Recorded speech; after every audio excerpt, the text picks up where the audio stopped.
साहित्यिक सचेतना समूह के सभी आदरणीय सदस्यों को शारदा कनौरिया का प्रणाम। आज हम बात करेंगे सचेतना सिद्धांत में जो मानवाधिकार दिए गए हैं उन पर, जिसमें एक है विद्या।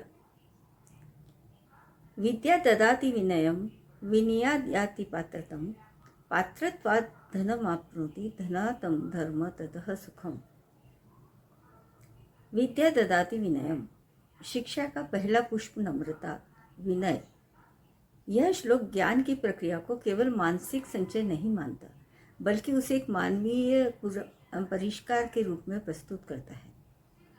जब मनुष्य सच्चे अर्थों में शिक्षित होता है, अर्थात उसके भीतर ज्ञान, विवेक और आत्मबोध का समावेश होता है, तो उसका पहला लक्षण होता है विनय। विनय का अर्थ केवल झुक जाना नहीं है, यह उस चेतना का नाम है जहाँ अहंकार मिट जाता है और व्यक्ति अपने ज्ञान का प्रदर्शन नहीं, सेवा करता है। एक विनम्र व्यक्ति अपने ज्ञान से दूसरों को छोटा नहीं करता, बल्कि उनके भीतर से भी सीखने की प्रेरणा जगाता है। जैसे वृक्ष जितना फलदार होता है उतना ही झुकता है, वैसे ही विद्वान जितना ज्ञानी होता है उतना ही विनम्र होता है। विनयाद् याति पात्रताम, यानी नम्रता से योग्यता का विस्तार। विनम्रता व्यक्ति के भीतर श्रवणशीलता, समझ और संतुलन लाती है।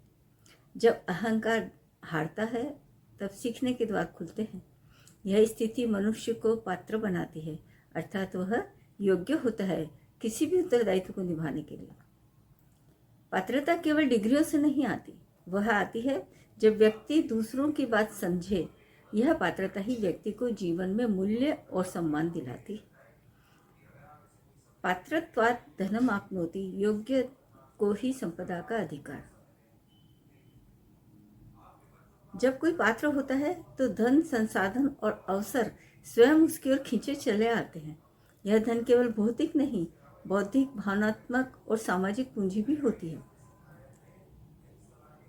एक विद्वान गुरु को शिष्य मिलते हैं, एक योग्य नेता को जन समर्थन मिलता है और एक कुशल कर्मयोगी को धन और सफलता प्राप्त होती है। यहाँ धन एक प्रतीक है सफलता, साधन, अवसर और समाज में सम्मान का। धनात् धर्म तथा सुखम, साधनों से साध्य की ओर यात्रा। यदि धन धर्म पूर्वक अर्जित हुआ है, अर्थात नैतिकता, ईमानदारी और सेवा के साथ, तो वह धर्म में रूपांतरित हो जाता है। धर्म का अर्थ यहाँ कर्तव्य, सत्य, परोपकार और आत्मकल्याण से है। जहाँ धन धर्म में लगे, वही धन अंततः सुख का कारण बनता है, न केवल अपने लिए बल्कि समाज के लिए भी। यह सुख केवल भौतिक नहीं, आत्मिक भी होता है। ऐसा सुख जो निश्चिंतता, संतोष और संतुलन में बसता है। यह श्लोक एक सुंदर श्रृंखला की तरह है।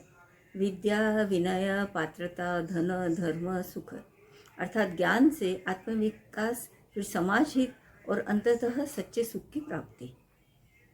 यह प्रत्येक मनुष्य के लिए एक जीवन दर्शन है। यह बताता है कि शिक्षा का उद्देश्य केवल नौकरी या धन अर्जन करना नहीं, बल्कि व्यक्ति के भीतर ऐसा परिवर्तन लाना है जिससे वह स्वयं भी खिले और समाज भी महके।